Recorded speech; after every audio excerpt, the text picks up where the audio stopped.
Ay siya. 只能带一只走。 Neo. Laki ng huli niya mga idol. Yung Taiwanese po, gusto niya yung malaki. So yun mga idol, what's up po? Tayo po mag-i-spot po ng mga isdang napakarami. Grabe no? Tingnan nga natin kung paano nila huliin yung mga isda mga idol. Kasi kanina po, nanghuli na po tayo, namimigit po tayo. Ayan, may nakuha na si Kuya oh. Sa taas Ayan, yan. oh, may nakuha siya. Ay, sa taas. Sa taas. Ay, grabe. Talaga naman, oh, yun oh. Oh, napakaganda kasi mga spot dito mga idol. Nakawala. Ayan oh, nakawala pa yung isda, sayang. Ayan oh. Grabe, napakaraming mga isda dito mga idol. Tingnan nyo. Ang dami. Pag sa ganitong oras mga idol o yung Sabado o Linggo mga idol, napakarami talagang namimingwit po dito sa area na to. Ayan na. Subukan natin na hagisan dol ng mga pagkain nila para pupunta sila sa gitna ng isda ng mga idol.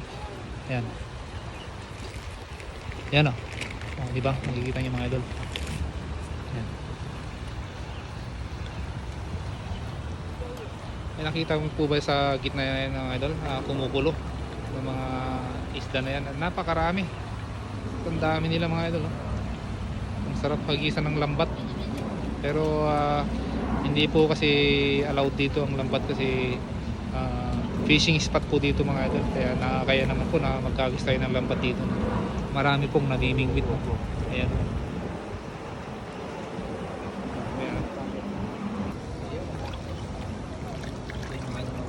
Yung pandis ay yung tinapay ko na yun. Kinakain yung tinapay.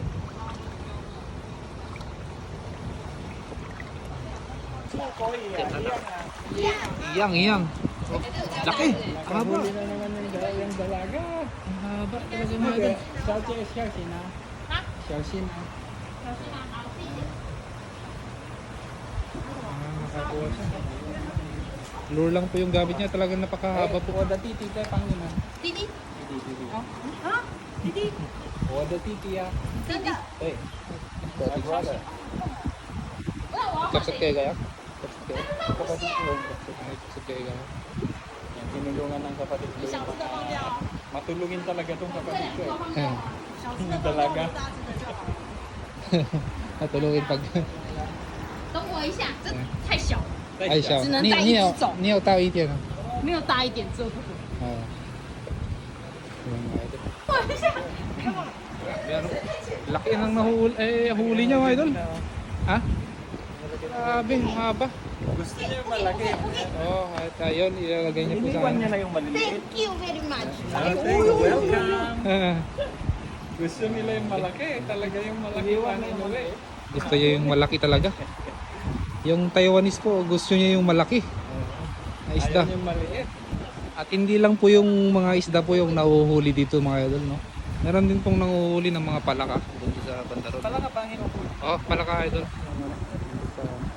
Maraming palaka po dito. Pagilid-gilid. So, ayun. Nakarami na po sila. Hawak-hawak nilang plastic. Grabe. Talagang maraming biyaya sa ilog na ito mga idol. Ang dami.